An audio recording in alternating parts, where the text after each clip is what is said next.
네, 하루간 경제 뉴스를 종합하는 시간 경제온입니다. 태영건설 사태로 부동산 프로젝트 파이낸싱 대출 부실 우려가 수면 위로 떠올랐습니다. 특히 사업 자금을 빌려준 금융회사들도 PF 위험에 노출돼 있었지만 경각심이 다소 떨어진다는 지적이 있었는데 금융당국이 이런 금융회사들의 적극적인 대처를 주문했습니다. 자세한 내용 홍 기자의 뉴스 포인트에서 다뤄보겠습니다. 지금 자리에 홍경표 기자 나와 있습니다. 네, 안녕하십니까? 안녕하세요. 네, 우선 증권사들 PF 대출 현황부터 들어보겠습니다. 이 증권사들도 수익성 강화를 위해서 부동산 가격 상승기에 부동산 PF에 상당히 많은 투자를 했었습니다. 네. PF 사업이 잘 되면 투자한 돈으로 높은 수익을 낼 수 있기 때문인데요. 네. 이 증권사 PF 대출 잔액은 2020년 말 5조 2천억 원에서 작년 9월 6조 3천억 원으로 21.2%가 증가했습니다. 3년 만에요. 네, 맞습니다. 네. 하지만 이 고금리 장기화 부동산 침체로 부실 사업장이 줄줄이 등장하면서 증권사 PF 대출 연체율이 3.3%에서 13.85%까지 급증했어요. 네네. 지금 이제 금융업권에서 증권사 연체율이 가장 높은 수준이라고 할 수가 있겠습니다. 증권사 연체율이 가장 높군요. 네네. 뭐 대출 규모도 문제겠지만 네. 연체율이 올라갔다는 점에 뭔가 눈길이 갑니다. 그렇죠. 그래서 증권사들이 지금 위험 관리에 적극적으로 나섰다고요? 맞습니다. 이미 태영건설 사태가 터지고 나서 뭐 약간 늦은 감은 있지만 증권사들은 투자한 PF 현장에 대한 손실 인식을 하고 이제 충당금을 적립하고 있습니다. 네. 또 PF 현장을 신속하게 매각하고 정리해서 일종의 손절에 나서고 있는 모습인데요. 금융 당국도 이 증권사들의 PF 리스크 관리를 독려하고 있습니다. 이복현 금감원장은 이번 주 주요 증권사 CEO들과 간담회를 열었어요. 네네. 여기서 일부 회사의 리스크 관리 실패가 금융시장의 불안 요인으로 작용하게 된다면 증권사와 경영진에 대해서 엄중하고 합당한 책임을 묻겠다 이렇게 엄포를 놓기도 했습니다. 예. 이 정도로 나오자 이제 구조적으로 증권사들도 리스크 관리에 나설 수밖에 없잖아요. 국내 한 증권사는 지속해서 충당금을 쌓고 있고 올해 상황이 더 나빠질 수가 있으니까 손실을 인식하고 더 충당금을 충분히 쌓고 가자 이런 분위기라고 또 설명했고요. 네네. 그리고 PF 현장 착공 전 인허가 기간에 투자하는 브릿지론 위험은 높지만 수익성도 높아가지고 이 증권사들이 상당히 많이 투자를 했었습니다. 이 브릿지론 때문에 문제가 많이 됐었죠. 그렇죠. 이 브릿지론 규모를 그래서 대폭 축소하고 우량 사업을 선별적으로 취급해서 리스크 관리에 나서는 증권사들도 있었습니다. 예. 국내 한 증권사는 올해 이제 브릿지론 규모를 지난해 대비 50% 이상 줄여요. 그리고 할인 분양과 이제 분양가를 좀 낮추고 채권 회수 활동 강화로 본 PF 관리에 주력하겠다는 또 계획을 밝혔습니다. 네네. 또 다른 국내 증권사 같은 경우는 이제 신규 부동산 PF에 들어갈 경우에 수도권, 주거용 부동산 등 이제 우량한 뒤를 선별적으로 들어가겠다. 이제 뭐 지방이나 브릿지로는 취급을 제한하겠다. 뭐 이렇게 밝혔습니다. 네네. 그리고 증권사들은 조직 개편을 통해서 이제 별도의 리스크 관리 조직을 꾸리거나 IB 부분 개편에 또 나설 계획이고요. 네네. 증권사 이야기 들어봤고 그 저축은행도 이제 PF 관련 위기설이 제기됐었는데 네. 지금 저축은행 같은 경우에는 어떤 분위기입니까? 지금 저축은행들 같은 경우도 뭐 PF 부실 우려가 계속 나오고 있는 상황이잖아요. 네. 그래서 금융 당국이 저축은행의 위기 대응도 주문을 했습니다. 금융 당국은 저축은행들에게 충당금을 높게 쌓으라고 요구를 했어요. 네. 이 충당금을 대폭 반영할 경우에 이제 비용이 반영이 커지기 때문에 적자 구조가 심할 우려가 있어서 뭐 상당히 좀 리스크가 있는데 이 부실 우려가 있는 PF 사업장을 속도감 있게 정리를 해서 이제 실적과 건전성도 개선할 수 있는 방안을 찾으라는 압박을 하는 것이다. 이렇게 볼 수가 있겠습니다. 네. 네, 금감원 어제 또 제2금융권 임원들을 소집을 했어요. 증권사에 이어서 또 2금융권 임원까지 소집을 한 것이죠. 네. 그래서 새로운 PF 충당금 적립 강화 기준을 제시를 했습니다. 네, 금감원은 이 정상 PF 여신을 제외하고 다소 연체가 있거나 뭐 사업성이 떨어지는 PF 대출에 대해서는 이 충당금을 대폭 쌓을 것을 주문을 했습니다. 예. 이에 따라 저축은행은 요주 EPF 여신 충당금 적립률을 기존의 10%에서 이제 총 자산의 20%까지 올려야 되고요. 그만큼 이제 손실을 더 많이 반영하게 되는 것이겠죠. 네네. 금감원은 또 토지 담보 대출에 대해서도 담보가 있는데도 프로젝트 자체에 투자하는 PF 수준으로 이제 충당금을 쌓아라 이렇게 요구를 했습니다. 네네. 사실 토담대 같은 경우는 담보 인정 비율이 높아서 일반 대출 수준으로 사실 충당금을 쌓아 쌓아왔는데 확실히 리스크를 반영하라 이렇게 볼 수가 있겠습니다. 네, 뭐 이렇게 그 금감원이 저축은행에 대해서 강력하게 주문을 하는 이유가 뭡니까? 이 금감원 이 정도로 고강도 조치에 나선 것은 이제 충분할 정도로 충당금을 사전적으로 쌓아야지 이 부실 PF 사업장을 신속하게 처리할 수가 있다. 이렇게 보기 때문인데요. 네.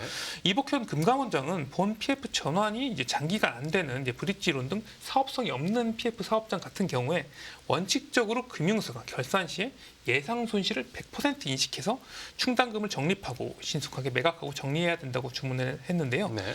그러니까 이 충당금을 만약에 아까 뭐 증권사에서 나왔다시피 만약에 제대로 적립 안 했다가 터지면 책임을 묻겠다. 뭐 이런 것으로 볼 수가 있겠고요. 네네. 그리고 현재 저축은행 PF 연체율도 상당히 심각한 수준이에요. 들여다보면 저축은행 PF 대출 연체율은 2022년 말 2.05%에서 작년 9월 보면 이 5.56%로 빠른 속도로 상승을 했고요. PF 대출 잔액도 작년 9월 말에 9조 8천억 원에 달하는 수준입니다. 예, 저축은행도 그러니까 증권사와 마찬가지로 대출 금도 늘어나고 대출 연체율도 높아지고요. 네. 증권사와 그 저축은행 같은 경우에는 상대적으로 좀 위험 투자 비중이 높다 보니까 그동안 위기임이 꾸준히 계속 제기가 됐었던 건데 그런데 지금은 시중은행들에서도 위험 수위가 높아지는 분위기라고 합니다. 맞습니다. 은행권 같은 경우는 부동산 PF 노출 익스포저가 이제 제2금융권에 비해서 큰 편은 아니에요. 그래도 이제 고금리 장기화와 이제 경기 침체로 인해서 비제 역습을 받고 있습니다. 비제 역습이요. 네, 이제 작년 11월 국내 은행의 연체율이 0.48%인데 이게 지금 4년 만에 최고 수준이에요. 네. 신규 연체율도 작년 최고치를 경신하면서 이제 은행 건전성 부담이 상당히 심화하고 있는 상황이고요. 연체율을 이제 분야별로 살펴보면 기업 대출 연체율이 0.52%로 상승세를 나타냈는데 지금 대기업 대출 연체율은 떨어졌지만 이제 중소기업 대출 연체율은 올라가는 모습을 보이면서 또 양극화가 상당히 심각한 모습입니다. 중소기업들 상황이 더 안 좋다라는 걸 보여주는 거죠. 네. 그리고 가계대출 연체율도 상승을 했는데요. 그런데 이 주목해 볼 점이 이제 주택담보대출보다 신용대출 등 이제 연체율이 더 많이 오르는 분위기예요. 그러니까 어려운 사람 더 어렵다 이렇게 좀 볼 수가 있겠고요. 이 금감원은 신용 손실 확대 가능성에 대비해서 이제 대손 충당금 적립을 확대해서 선제적으로 건전성 관리를 강화할 것이다 이렇게 밝혔고요. 연체율이 높은 은행을 중심으로 연체 채권과 부실 채권 정리를 확대하도록 유도할 것이라고도 밝혔습니다. 네, 아까도 이제 말씀을 해주셨는데, 그러니까 금리가 높으면 이자 수익이 커지겠지만 연체율이 또 높아질 수 있으니까 이제 마냥 좋은 것만은 아니다. 이제 이런 상황이군요. 그리고 앞서 금융당국이 부동산 PF 사업장에 대한 이제 구조조정도 예고했었는데 이거 어떻게 진행되고 있습니까? 지금 이제 금융권의 이제 부채 문제가 이제 좀 심각해 보이고 금융당국이 PF 사업장에 대한 고강도 구조 조정을 예고했지만 이제 실제 현장의 반응은 여전히 미온적인데요. 이제 PF 현장에서는 이제 부동산 호황기 매입가 수준을 고수하는 이제 돈을 빌려준 대주단 측과 가격을 낮춰 매입한 후 재구조화를 거쳐서 사업성을 확보해야 하는 이 매입자 측이 날카로운 대립각을 세우고 있는 상황인데요. 한마디로 이제 싸게 사려는 사람들과 뭐 이제 비싸게 팔려는 사람들의 기싸움이 상당히 치열하다고 볼 수가 있겠습니다. 정리가 잘 안 되고 있다는 거네요. 맞습니다. 이 부실 정리를 위한 물꼬가 제대로 트이지 않은 상황이 지속되면서 이 태양건설 워크아웃 이후 한숨 돌리는 듯했던 이 부동산 PF 시장에 위기감이 다시금 고조되고 있어요. 이복현 금감원장은 지금 해외 출장 일정까지 연기하고 PF 이슈 챙기기에 집중을 하고 있는데 계속 지금 PF 부실 사업장에 대한 정리를 강조를 하고 있습니다. 이 같은 정리가 이루어지지 않는다면은 돈이 돌지 않고 썩은 고리를 떼낼 수 없기 때문에 다시금 또 리스크가 발생할 수도 있어서 이제 가장 중요한 포인트죠, 정리하는 게. 하지만 이 손절이 상당히 어려운 부분인 것 같습니다. 이 때문에 금융 당국에서도 앞장서서 정리를 하라고 하는 것이고요. 지금 대주단 같은 경우는 이제 부동산 호황기 매입가에 프리미엄까지 얹어서 총 사업비의 100% 이상을 요구하고 있는 점이 이 구조 조정을 막는 장애물이다 이렇게 시장에서는 평가를 하고 있고요. 그리고 또 공기업이 이제 주도를 해서 PF 정상화 펀드라는 걸 만들었는데 이것도 왠지 성과가 미진할 것 같습니다. 이 지금 부동산 PF 정상화 지원 펀드가 이 현장의 탐욕 전쟁에 이 집행이 막힌 대표적 사례라고 볼 수가 있는데요. 네네. 이 PF 정상화 펀드는 이 캠코와 자산운용사들이 1조 1천억 원 규모로 만들었어요. 이 출범이 4개월이 지났는데 이렇다 할 실적을 내지 못하고 있습니다. 네네. PF 정상화 펀드라는 것은 이 재구조화 가능성이 높은 80여 개의 사업장을 이제 선별한 뒤에 이제 캠코 자체 플랫폼을 활용해서 이제 재구조한 다음에 새로운 주인을 찾아주는 것이 핵심이라고 할 수가 있는데요. 예. 지금 캠코 펀드가 자금을 집행한 실적은 아직까지 제로입니다. 그러니까 아무도 안 들어왔다는 것이죠. 예. 이미 지금 10개 안팎의 이제 부실 우려 PF 사업장에 대한 입찰은 진행이 됐는데 대주주단과 운영사들이 이제 가격 눈높이를 맞춘 데 상당히 실패를 했어요. 네. 그래서 실제 거래로 이어지지는 못했습니다. 총 사업비 전부를 건져야 한다는 대주단의 고집에 재구조와 작업에 속도를 내는 것이 상당히 불가능한 상황이 됐고요. 네. 결국 뭐 기계적으로 만기 연장을 통해 버티다 보면 뭐 언젠가는 나아지겠지, 뭐 지원해 주겠지 하는 이 도덕적 해이가 그게 당한 상황이라는 평가가 계속 나오고 있습니다. 네.